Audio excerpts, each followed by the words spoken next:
Okay, good morning, Satnam.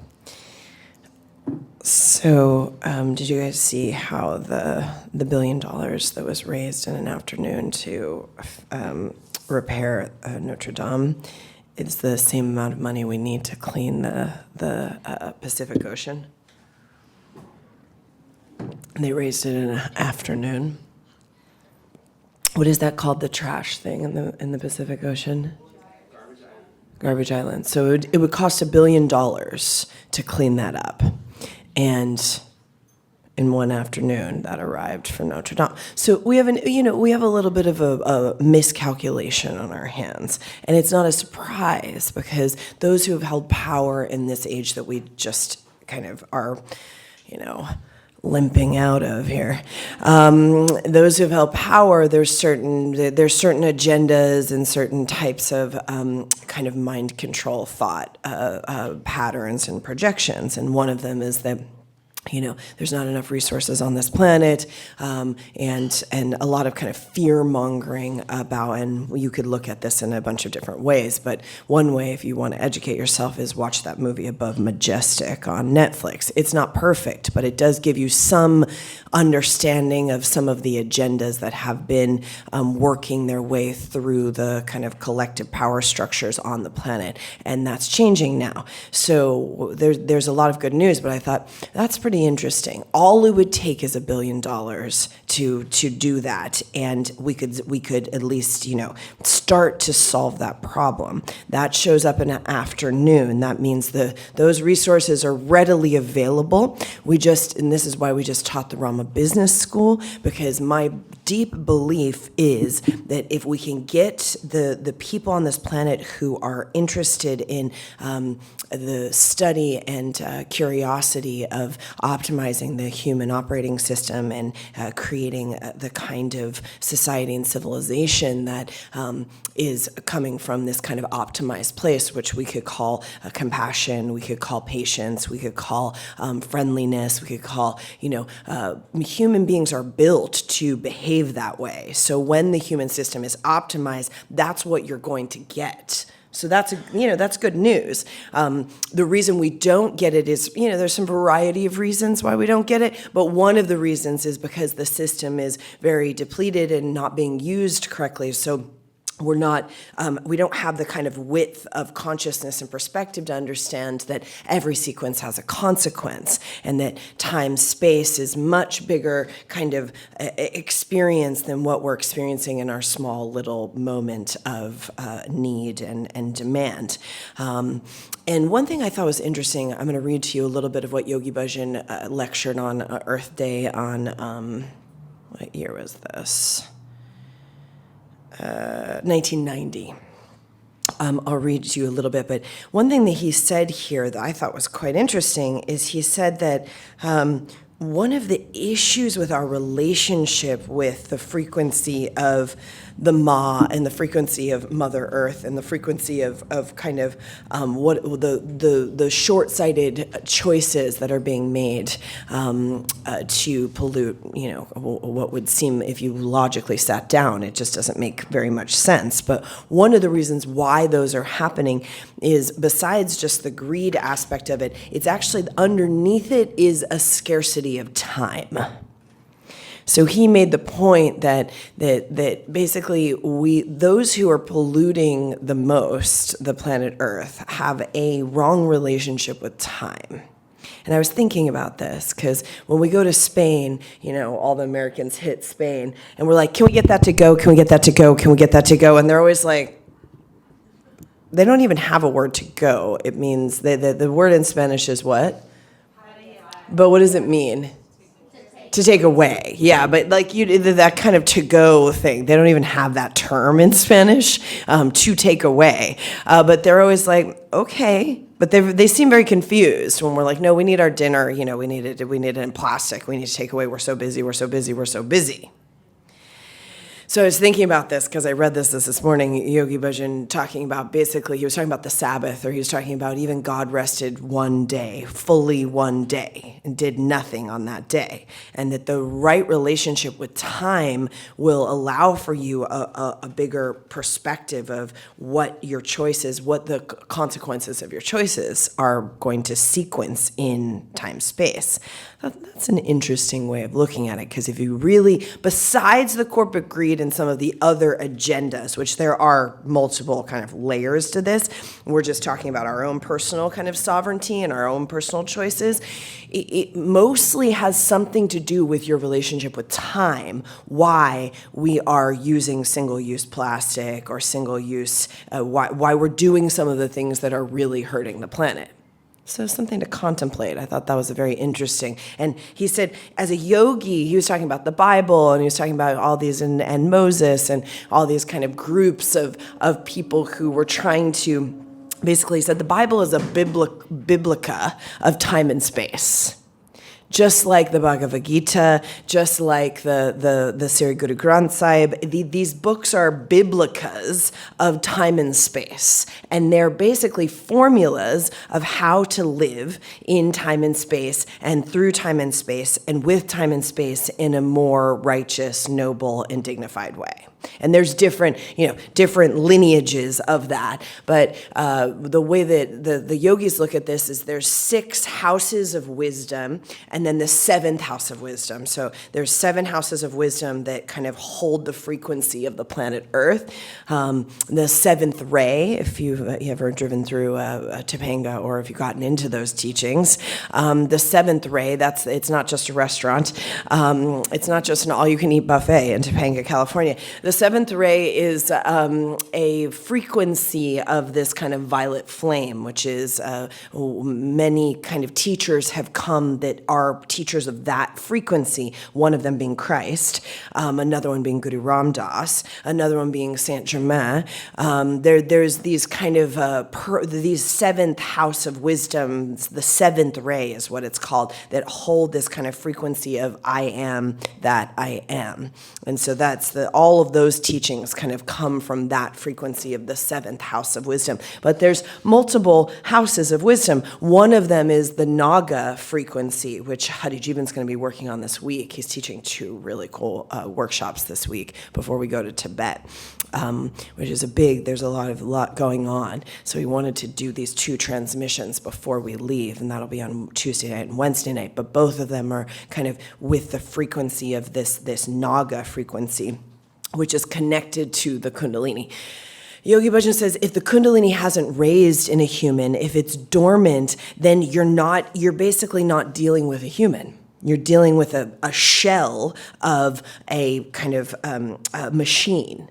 A robotic disaster. You're dealing with a shell, because why we're called human beings is that it's actually a choice. You have to choose to become human, and part of that choice is the raising of the kind of inherent destiny or inherent power of the human being, which in our system we call Kundalini, but you could call it, there's some different terms for this in different lineages, with the Christ teachings, the Christ consciousness, or whatever you want to, that's kind of a new age term for it. The Christians wouldn't call it that, but the raising of, kind of love and compassion and kindness and these kinds of things. But that's just another way to describe the activating of the true kind of destiny of the human being, which is when a human being is optimized, we naturally, our basic goodness is the order of the day. So therefore, I'm very hell-bent on helping and activating, doing everything I can to create a group of people who are interested in contemplation and interested in growth and interested in activating these parts of ourselves so that we become those types of leaders and those types of business people and those types of parents. And also, we have resources. And also, we are running businesses, and we're running for office, and we're doing things on this planet that are required for this age to really come to fruition. Because as of right now, the age of Aquarius and the end of the Kali Yuga, these are prophecies until we apply and actually activate the promise of what is possible in the optimization of the human being and the prophecy of this planet Earth, which is a great prophecy. Many from other planets and other galaxies and universes are looking at planet Earth to see if we can move through this kind of dark hour, because on the other side of it is a huge kind of golden era, and it will be an imprint for other civilizations on other planets of how to do the same. And that's why there's a lot betting on the dark horse of planet Earth. At this point, it's a bad bet. You got to be real, you got to be a real kind of visionary to bet on planet Earth, but I'm betting on planet Earth. And so I want to read to you a little bit of what Yogi Bhajan says, because he says it here, and I've read it in other places, but he says it here in an interesting way. That basically a group, and this has happened all throughout the kind of biblica of time and space on this planet, and then actually on the Pleiadians are an example of having transcended through this particular frequency of misappropriation and misunderstanding of power, and so we would call them kind of an example for us, and that's why they're kind of interested in the planet Earth, and they're kind of big brothers and big sisters, because they went through this themselves in some way. So we could say that they're kind of the future. There's some version of a future possibility there, a variation of the future.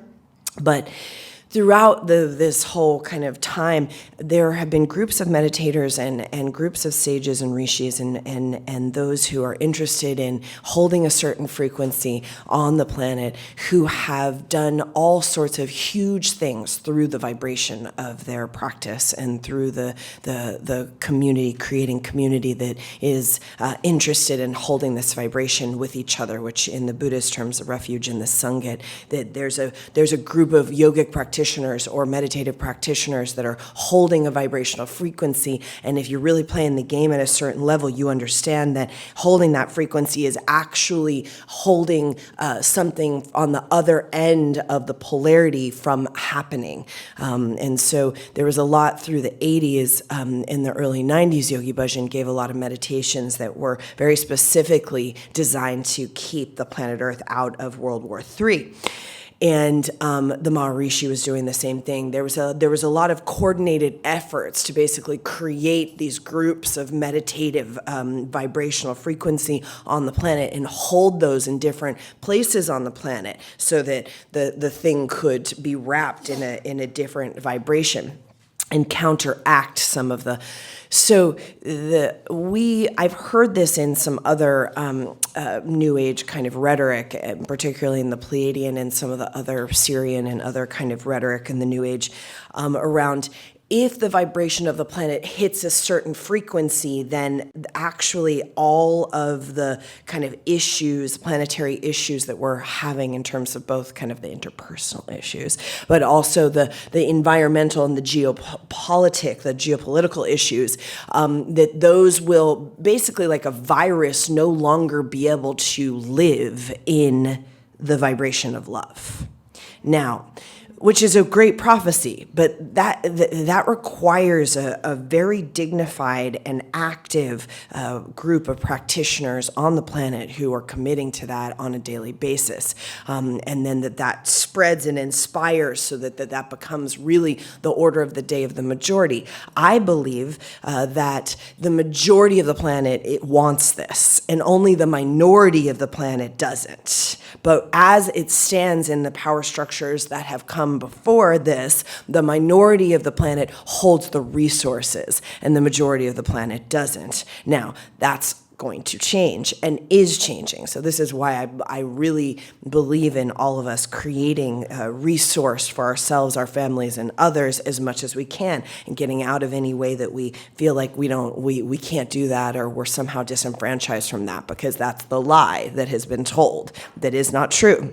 So, whatever, and resources come in all sorts of different ways, but that we become more resourceful so that we're able to allocate, so that the yogis on the planet can allocate the $1 billion to clean the Pacific Ocean. That should happen just right now. We could do it. That would be such a profound activism. That right after this happened for the Notre Dame, which is, there's a lot of incredible and beautiful things that need to be preserved there, but the ocean needs to be preserved. Nobody's going to enjoy Notre Dame if the ocean's not preserved. So we have a value set issue, and it's because of our relationship with time and space, and we don't have the kind of perspective and energy to look at things in a much wider kind of way, which it really gives you wisdom and gives you the dignity of experience and action. That's part of what we believe in here, is that we can meditate, but from that meditation has to be action. Else, what are we doing it for? And so we're making a pledge today where we're not going to use any kind of single-use products anymore at any of the ramas around the world, which means that you will not be able to get a cup to drink anything here unless you bring something. And if you really beg, the front desk, they'll charge you a lot of money for it. So it can hurt. So next time you'll do it. But we just have to make one step at a time. But I'd like to take a step further. Can we raise $1 billion to clean the Pacific Ocean? I think we can. It wouldn't take that much. And I really feel like in this frequency of what's happening, to make that kind of stand for the people who are watching and let's push this out as far as we can. I know there's a lot of activists who are really doing high level stuff who are part of our community. So if we this makes a statement to the kind of power structures that we're actually not going to stand for this anymore. And actually what's happening is that a lot of people who have a lot of consciousness also are activating resources in a new way. And so I think this is a real kind of opportunity for activism. I just saw this last night and I was like, this is an opportunity to really make a stand. And so these problems aren't unsolvable, but it's going to require a certain kind of level of vigorousness and really putting ourselves in what's our relationship with time, and are we relating to time in a way that is making us kind of white rabbits and making us running after something that's not even, our whole kind of concept of it is completely a delusion. So then you start to get a little bigger and you can start to see how these things are moving and also how they're affecting every part of you. One thing I love about Spain when we go to Mallorca, the siesta is because people come together and have lunch together every day. I mean, they're not only napping, which I also agree with highly, but they're sitting down and having like a nice meal together, and the family values of that country are very intact. So these things go. It moves through the pollution of the environment is the pollution of our kind of community and our connection to each other. It's all connected. And Yogi Bhajan said this about it. He said, let's see if I can find this thing where he talks about polluting the planet Earth.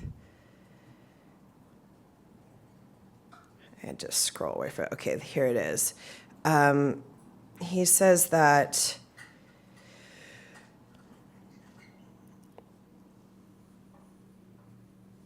let this not happen to the entire earth. Let there be peace. That is what Earth Day is about. We are prostituting our mother planet Earth. That's how sick we have gotten. That's how obnoxious bastard we have become as a human.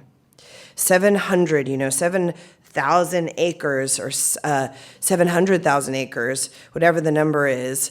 I couldn't count, That's the many acres of forest that's taken away from the United States every year and not replenished. This was in 1990. And he says all this bogosity of retreeing themselves and reforesting, it's just a lie. There's so much pollution that the human has created. The earth has become the outhouse and is stinking, and everybody's coughing, and they don't spend the right allocation of money on it. When there will be no people, and nobody's going to buy their products or eat their fruit. Look at the progressiveness of the human, the most civilized 1990 this year. They do not understand why God created the rainforest, why God created the planet Earth. If these forests will be taken away, the carbon dioxide with these trees, it's their food, as oxygen is our food, the carbon dioxide is their food, and they will be in surplus, and that will eat you all up. You have nothing to breathe. Isn't a day today to wake up to it? That reality, what you made us to wake up here, we have to wake up. We have to wake up. In 200 years, you have polluted the United States so unitedly that it has become almost not recoverable. Are you afraid of God? If somebody comes in your house and messes it up, would you ask them to come again? You love to come and visit? No, you won't. You're messing up the house of God. You were given the planet Earth. You're messing it up to the point we are holy, we are heavenly, we are human. We have to stop doing this. And then he talks about, these karmas. As they become elevated, they become dharma. And dharma is the answering the call of light to delightful way, to represent the creator in a more meaningful way. This is Ek Onkar. His creation, and don't forget the creativity, that one creator, the creation of this world. You're a representative of that creativity. Now, if you're trying not to pollute yourself and you're trying not to pollute the earth, this consciousness of the Aquarian age has set in a time, this time, and it started, and there will be growth. Humankind will live in nobility, peace, and tranquility, and that's a reality. It's not anybody's affair, it's everybody's affair. We are all part of the one, and one is part of all. And it's my prayer that we must guide ourselves in righteousness. My prayer and my request is that you have an obligation to create a lot of joy, a lot of happiness, and a lot of elevated self, so that the pollution can be counteracted with joy and the human body, and in the beings, the light, so that you can feel wonderful and healthy. With these blessings and with these prayers, may your life be very fulfilled and noble, and I wish you the best of luck. So this is his version of something I've read in other places, where basically the kind of power of the meditator, the power of the yogi, it actually can counteract these other kind of lower vibrations of misunderstandings of how we steward things. In the Tibetan system, there's a very common saying that the thing that is owned, the thing that is possessed, it's only as valuable as how much it can be possessed. So we're stewards of the planet, and we're basically we're creating a major inflation with the way that we're valuing the kind of this creative consciousness, which is Gaia. Gaia, that term is actually referring to the creative consciousness of the planet Earth, or the subtle body of the planet Earth, which is a living thing. So, and Guru Nanak, the first Sikh Guru, one of his first revelations was, if you have a problem with women, you're going to destroy yourself. If you have a problem with the creative power of the feminine principle, which is Shakti, which is your mother, which is the thing, the creative force that runs through all of us. So it's non-gender, but also the mother, that kind of significant. If you have a problem with that, then this is a civilization or planet that will destroy itself. It's just, that's the way it goes. So we're just here on Earth Day. We're going to work out some of our mommy issues, and let's see how we can go. Okay, and then we're gonna as a community, let's see if we can be a little bit more responsible about. And I'm doing it too. As I said over the weekend, I was having my last hurrah of all of my beverages, but we're gonna do it together. We're gonna get better. Okay, all right, here we go.